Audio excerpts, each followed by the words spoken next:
किसी के माओं की इज्जत लूट ली गई, किसी के बहनों को कत्ल कर दिया गया। आप कैंपों में जिंदगी गुजार रहे थे और अखिलेश यादव सैफई में उत्सव मना रहे थे, मुंबई से एक्टरों को बुलाकर नाच गाना करवा रहे थे। यही अखिलेश यादव थे जिन्होंने बुलडोजर चलाया था उन रिलीफ कैंपों के ऊपर। तो मेरी आपसे गुजारिश है कि याद रखिए, यही समाजवादी पार्टी की हुकूमत थी, यही मुजफ्फरनगर का इलाका था जहां पर यह हुआ था। और जब मुजफ्फरनगर का कांड हुआ, कौन उन कैंपों में जाकर फिर कर उन गरीबों की मदद। बिस्मिल्लाहिर्रहमानिर्रहीम। अस्सलाम वालेकुम व रहमतुल्लाहि व बरकातहू। मुअज़्ज़िज़ हाज़िरीन इकराम, बुजुर्गान कौम और मिल्लत, मेरी इज़्ज़तदार माँ और बहनों, गयूर नौजवान साथियों, मंच पर जो हजरात बैठे हुए हैं, तशरीफ फरमा हैं, और मीरापुर विधानसभा के मजलिस इत्तेहादुल मुस्लिमीन के उम्मीदवार कैंडिडेट मेरे भाई जनाब अरशद राना साहब, मगरबी यूपी के MIM पार्टी के अध्यक्ष मेरे भाई मेहताब चौहान साहब, जिला सदर इमरान कासमी साहब, उत्तराखंड के मजलिस पार्टी के सदर जनाब नैयर काजमी साहब, फरमान एडवोकेट साहब, और ख़ास तौर से जनाब शाहनवाज प्रधान साहब, जिन्होंने आज हमको यहाँ पर ये इंतखाबी जनसभा करने की इजाज़त दी, उनका बहुत शुक्रिया। अजीज दोस्तों और बुजुर्गों, पिछले 14-15 दिन से मैं महाराष्ट्र में वहाँ के विधानसभा के चुनाव में इंतखाबी मुहिम में मसरूफ रहा, और कल रात धूलिया में एक जलसे को मुखातिब करने के बाद 3 घंटे के सफर के बाद हम औरंगाबाद पहुंचे, और फिर सुबह 7 बजे की फ्लाइट लेकर हम दिल्ली पहुंचे, और दिल्ली से अल्हम्दुलिल्लाह गाड़ी से यहाँ पर 3 घंटे में पहुंचे हैं। मैं अल्लाह का शुक्र अदा करता हूँ कि अल्लाह मुझे यहाँ पर आने का मौका दिया, आपके दरमियान में खड़े होकर हमारे उम्मीदवार जनाब अरशद राना साहब और पार्टी के बारे में बोलने का मौका इनायत फरमाया। मैं आप तमाम का भी शुक्रगुजार हूँ कि आपने अपना कीमती वक्त निकाल कर आज आप यहाँ पर आए। मैं सिर्फ आपसे इतनी गुजारिश करने आया हूँ कि ककरौली गांव में ये एक अजीमुश्शान जलसे आम हो रहा है, इंतखाबी जलसा, कि 20 तारीख के दिन आपको अपना एक वोट पतंग के निशान पर बटन दबाकर आप अपने इत्तेहाद को मजबूत करिए, उत्तर प्रदेश में अपनी क़यादत को मजबूत करिए, और अपनी एक बेबाक आवाज को अरशद राना के रूप में उत्तर प्रदेश के विधानसभा में भिजाइए, ताकि इस विधानसभा में जो बेशुमार अवामी मसाइल हैं वो उसको हल कर सके। आप जानते हैं कि मीरापुर विधानसभा में बच्चियों के लिए, खवातीन के लिए कोई डिग्री कॉलेज नहीं है, अस्पताल नहीं है, और यहाँ पर जो शुगर मिल है, मोराना शुगर मिल, उसकी कैपेसिटी बढ़ाना है, जिसके ताल्लुक से कोई विधायक या सांसद ने अब तक कोशिश नहीं की। गन्ने का रेट जो 450 रुपये होना चाहिए, अभी तक सिर्फ 300 रुपये दिया जा रहा है। इसकी मांग कोई नहीं कर रहा है, और स्कूल नहीं है, रोड नहीं है, बिजली की सहूलत नहीं है, और फिर यहाँ पर जो जोजा बिरादरी है उनको उनका हक भी नहीं दिया जा रहा है। और साथ ही साथ आप जानते हैं कि इस बरादरी के लिए स्कूल की बहुत बड़ी जरूरत है, बुनियादी सहूलतें उनको मुहैया नहीं की जा रही हैं। साथ ही साथ इस विधानसभा में हमारे कुरैश बरादरी के भी लोग रहते हैं, जिनके कारोबार को जिनके कारोबार को जो बरसों से वो कारोबार करते हैं अपनी जिंदगी गुजारने के लिए, उसको यहां पर उत्तर प्रदेश की बीजेपी की सरकार ने उस कारोबार को खत्म करने की पूरी कोशिश की और कर भी रहे हैं। तो ये ऐसे मसाइल है मेरे अजीज दोस्तों और बुजुर्गों, जिसके लिए आपको 20 तारीख के दिन मुत्तहिदा तौर पर अपने एक एक वोट का इस्तेमाल पतंग के निशान पर करना है। लोग मुख्तलिफ इल्जामात मजलिस इत्तेहादुल मुस्लिमीन पर लगाते हैं, मगर आप जानते हैं कि पिछले कई बरस से हम उत्तर प्रदेश की सरजमीन पर हमारी पार्टी का काम कर रहे हैं। हम चुनाव लड़ते हैं, हारते भी हैं, कोई चुनाव जीतते भी हैं, मगर मैं आपको इस बात का यकीन दिलाने आया हूं, हम चुनाव के नतीजे देखकर हिम्मत हारने वालों का नाम मजलिस इत्तेहादुल मुस्लिमीन नहीं है। हमारे हौसले कल भी बुलंद थे, आज भी बुलंद रहेंगे इंशाअल्लाह ताला, मगर फैसला लोकतंत्र में, जमहूरियत में आपको करना है। अगर आज आप मुत्तहिदा तौर पर अपने वोट का इस्तेमाल इस विधानसभा में करेंगे तो आपकी एक आवाज, आपका एक नुमाइंदा उत्तर प्रदेश की विधानसभा में जाएगा। अगर आपको यह कहकर जरूर डराया जाएगा कि एक अरशद राना जीतने से क्या होता है, तो मैं उनको बताना चाह रहा हूं, भाई रुक जाइए, मैं आपको बताना चाह रहा हूं कि आरएलडी के कितने सांसद लोकसभा में है? 2 ही तो है ना, 2 है उनके, और एक विधानसभा की सीट बीजेपी की उनके लिए छोड़ देती है। और जब मजलिस इलेक्शन लड़ती है उत्तर प्रदेश में, तो ये तमाम के तमाम बड़े बड़े लोग जो मुस्लिम क़यादत को, जो आपकी एक आजाद क़यादत को बर्दाश्त नहीं करते, वो ये कहना शुरू कर देते हैं कि नहीं नहीं, एक होगा तो क्या होगा। मेरे भाई, आरएलडी के 2 सांसद हैं और बीजेपी को ये विधानसभा की सीट छोड़ना पड़ा। अगर उत्तर प्रदेश में मजलिस इत्तेहादुल मुस्लिमीन के 10 से 15 विधायक कामयाब हो जाते हैं, 2 से 3 सांसद अगर कामयाब हो जाते हैं, तो इसका फायदा किसको मिलेगा? इसका फायदा आप ही को मिलेगा, इंसाफ आपको मिलेगा, नाइंसाफी का खात्मा होगा, जुल्म का खात्मा होगा। ये बात हम बार बार आपके दरमियान में आकर कह रहे हैं कि भारत की लोकतंत्र में हर समाज के पास उसकी एक आवाज है, और जब तक आप उस आवाज को मजबूत नहीं करेंगे, उनको जिताएंगे नहीं, आपकी कोई तकलीफ दूर नहीं होगी। पिछले 4-5 महीने पहले पार्लियामेंट के चुनाव हुए। आज भारत की पार्लियामेंट में चाहे वह अपर कास्ट हो या बैकवर्ड क्लास हो, इनकी आबादी के लिहाज से उनके सांसद जीत कर आए हैं। अगर एक समुदाय है जिनके सांसद आबादी के मुताबिक नहीं जीत पाए हैं, तो भारत की सबसे बड़ी अल्पसंख्यक समाज मुसलमान है। इसका जिम्मेदार कौन है बताइए आप? इसके जिम्मेदार किसी हद तक हम भी हैं, जो हम डर जाते हैं कि नहीं नहीं, अगर हम मजलिस को वोट देंगे तो बीजेपी जीत जाएगी। मेरे भाई, मैं आपसे यह कह रहा हूं, यकीनन बीजेपी को हमको रोकना है, मगर क्या हमारी जिंदगी की इब्तिदा खाली इनको रोकने में और फिर हमारी जिंदगी का खात्मा इनको रोकने में खत्म हो जाएगा? फिर हमारी आवाज कहां पर जाएगी? मिसाल के तौर पर मैं आपको बताने के लिए कह रहा हूं, आज भारत की पार्लियामेंट में नरेंद्र मोदी की हुकूमत ने एक वक्फ बिल का कानून, एक वक्फ बिल बनाने का कानून पेश किया।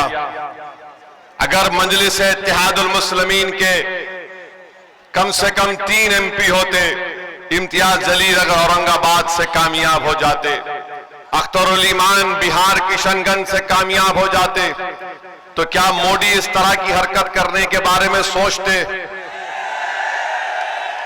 और आप जानते हैं कि वक्फ बिल क्या है?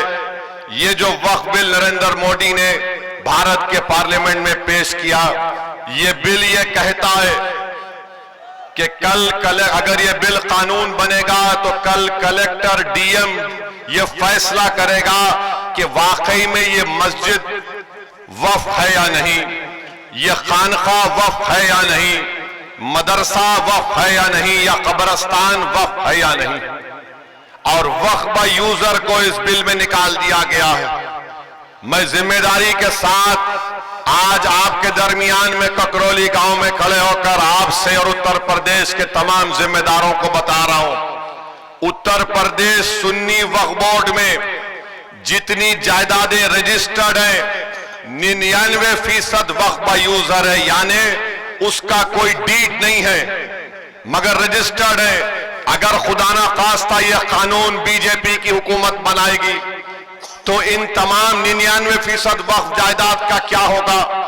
क्योंकि मोदी ये कह रहे हैं कि जो जायदाद वक्फ होती है हम और आप मानते हैं कि उसका मालिक अल्लाह होता है, सुबह क़यामत तक मालिक उसका अल्लाह होता है, मगर मोदी इस तरह का बिल पार्लियामेंट में पेश कर रहे हैं कि मालिक अल्लाह नहीं होगा, मोदी होगा और मेरा नायब का डीएम होगा, कलेक्टर होगा।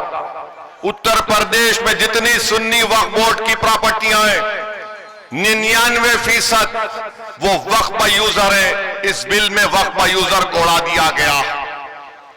इस बिल में यह बात लिख दी गई है कि अगर कोई भी जाकर डीएम कलेक्टर के पास ये शिकायत कर दे कि ये फुला जायदाद वक्फ की नहीं है, तो कलेक्टर जब तहकीकात का इंक्वायरी का ऑर्डर देगा, जैसे ही वो इंक्वायरी का ऑर्डर देगा उस वक्त से वो जायदाद वक्फ नहीं रहेगी। कब तक वक्फ नहीं रहेगी? जब तक कलेक्टर या डीएम अपनी इंक्वायरी मुकम्मल नहीं कर लेता। डीएम इंक्वायरी मुकम्मल नहीं करेगा, इंक्वायरी का ऑर्डर जारी कर देगा, वक्फ की प्रॉपर्टी से, जायदाद से हम महरूम हो जाएंगे। आप बताइए फिर किसका नुकसान होगा इस बारे में? फिर उसमें बिल में लिख दिया गया कि उत्तर प्रदेश के आज वक्फ बोर्ड में उसका एक एक मेंबर रुकन सिर्फ मुसलमान बन सकता है। मोदी कह रहे हैं कि नहीं, कम से कम 2 गैर मुस्लिम तो बनना ही बनना है और इलेक्शन नहीं होगा रियासती वक्फ बोर्ड में। प्रदेश की सरकार मेंबर्स को नॉमिनेट करेगी, नामजद करेगी, यानी 2 से ज्यादा भी गैर मुस्लिम उसके मेंबर बन जाएंगे, मेजॉरिटी में आ जाएंगे। मकसद एक ही है कि मोदी ये चाहते हैं कि भारत से वक्फ की जायदादों को खत्म करके रख दिया जाए। मस्जिदें वक्फ ना रहे, दरगाहें ना रहे, खानखाएं ना रहे, कब्रस्तान ना रहे। इसीलिए मोदी ने इस तरह के बिल को भारत की पार्लियामेंट में पेश किया है।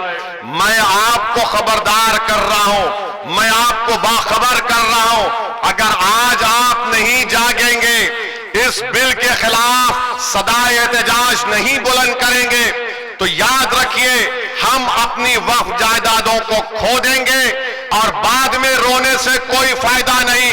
अभी आपको उठकर एक मुस्बित पैगाम देना है और पैगाम देने का तरीका यह है कि 20 तारीख को जब आप वोट डालने जाएंगे तो आप इसलिए भी पहला अपना वोट इस्तेमाल करेंगे ताकि मोदी को मालूम हो जाए कि हम इस वक्फ बिल को कबूल नहीं करते जो हमारी मस्जिदों को छीनना चाहता है। हम मीरापुर से आरएलडी को हराएं ताकि जयंत चौधरी को मालूम हो जाए कि आप हमारे वोट हासिल नहीं कर सकते जब तक कि आप वक्फ बिल की मुखालिफत में जयंत चौधरी नहीं खड़े हो जाएंगे।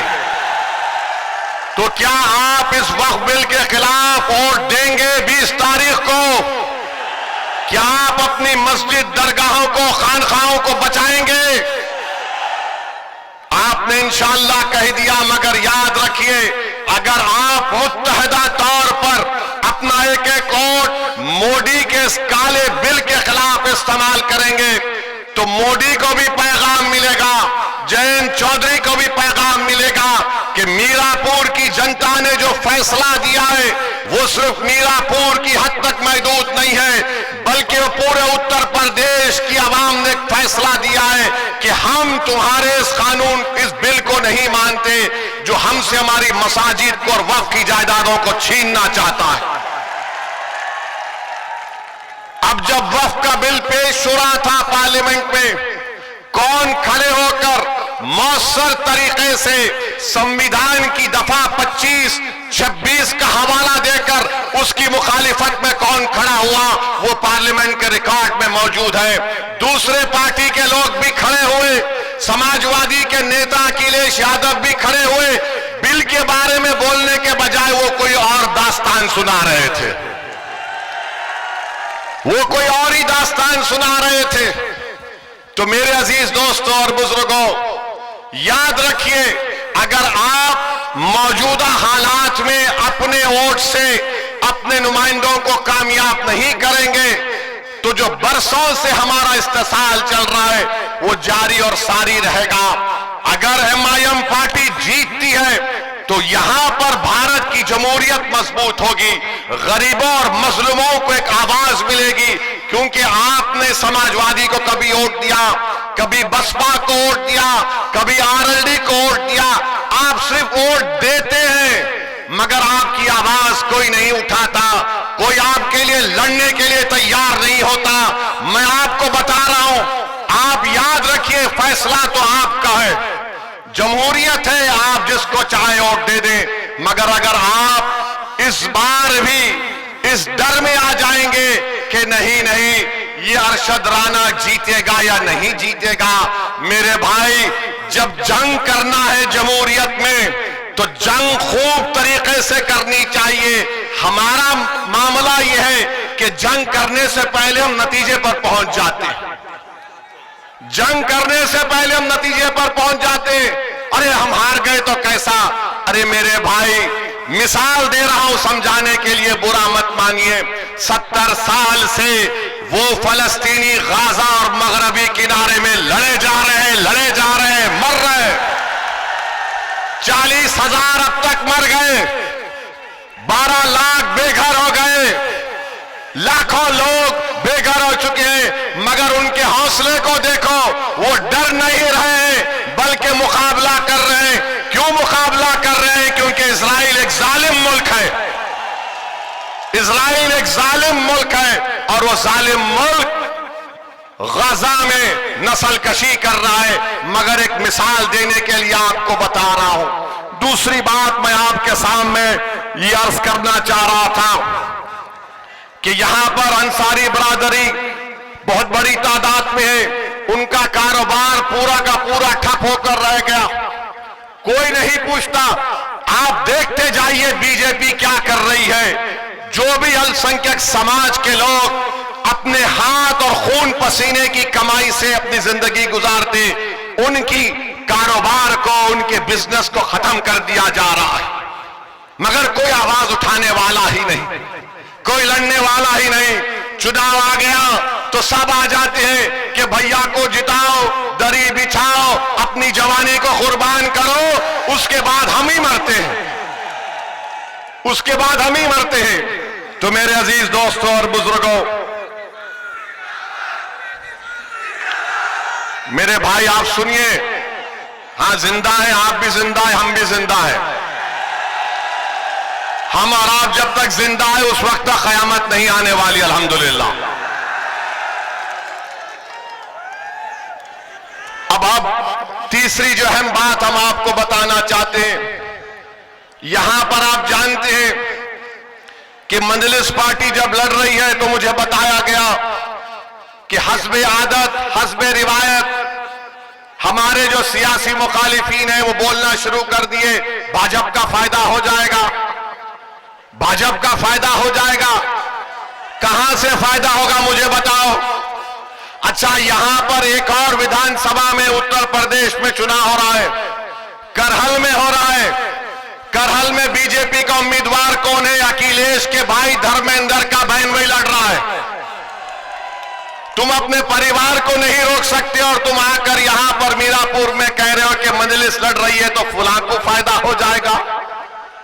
अरे तुम्हारे भाई का बहन भी लड़ रहा है, यानी तुम्हारे परिवार हर पार्टी में बैठकर मलाई और गुलाब जामुन खा लेंगे और हमको वोट ना दे कोई, ये कैसे होगा बताइए आप। और अहम बात मैं आपको याद दिला रहा हूं, 2012 सितंबर ये मुजफ्फरनगर जिले में आता है। अखिलेश यादव मुख्यमंत्री थे, मुजफ्फरनगर का फसाद हुआ। आजादी के बाद सबसे ज्यादा अल्पसंख्यक समाज के मुसलमान अगर बेघर हुए 50,000, इसी अखिलेश यादव जब मुख्यमंत्री थे बेघर हुए थे। जो खेतों में रह रहे थे, पर्दों के टेंट में रह रहे थे, और यही अखिलेश यादव मुख्यमंत्री थे जब 50,000 लोग बेघर हो गए थे। किसी के माओं की इज्जत लूट ली गई, किसी के बहनों को कत्ल कर दिया गया। आप कैंपों में जिंदगी गुजार रहे थे और अखिलेश यादव सैफई में उत्सव मना रहे थे। मुंबई से एक्टरों को बुलाकर नाच गाना करवा रहे थे। यही अखिलेश यादव थे जिन्होंने बुलडोजर चलाया था उन रिलीफ कैंपों के ऊपर। तो मेरी आपसे गुजारिश है कि याद रखिए, यही समाजवादी पार्टी की हुकूमत थी, यही मुजफ्फरनगर का इलाका था जहां पर यह हुआ था। और जब मुजफ्फरनगर का कांड हुआ, कौन उन कैंपों में जाकर फिरकर उन गरीबों की मदद करने के लिए आया था?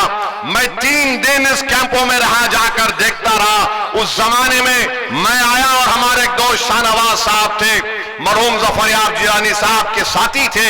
मेरे अजीज दोस्तों और बुजुर्गों, ये बात आप अपने जहन नशीन कर लीजिए। 20 तारीख के दिन अपने के कोर्ट का इस्तेमाल करिए और फिर इस विधायक यहां पर ककरौली गांव में हम पुलिस से भी गुजारिश करेंगे, आप देखते ही हमको चालान मार देते हैं। हमको मालूम आप बहुत हमसे मोहब्बत करते हैं, मगर इतनी ज्यादा भी मोहब्बत मत करिए जो हमारी जेब खत्म हो जाए। मेरे अजीज दोस्तों और बुजुर्गों, और फिर आ जाइए, आपके मुख्यमंत्री बाबा के ऊपर भी कुछ बोलना पड़ेगा। आजकल बाबा महाराष्ट्र में फिर रहे, सुनिए, महाराष्ट्र में फिर रहे और नहीं जरूरत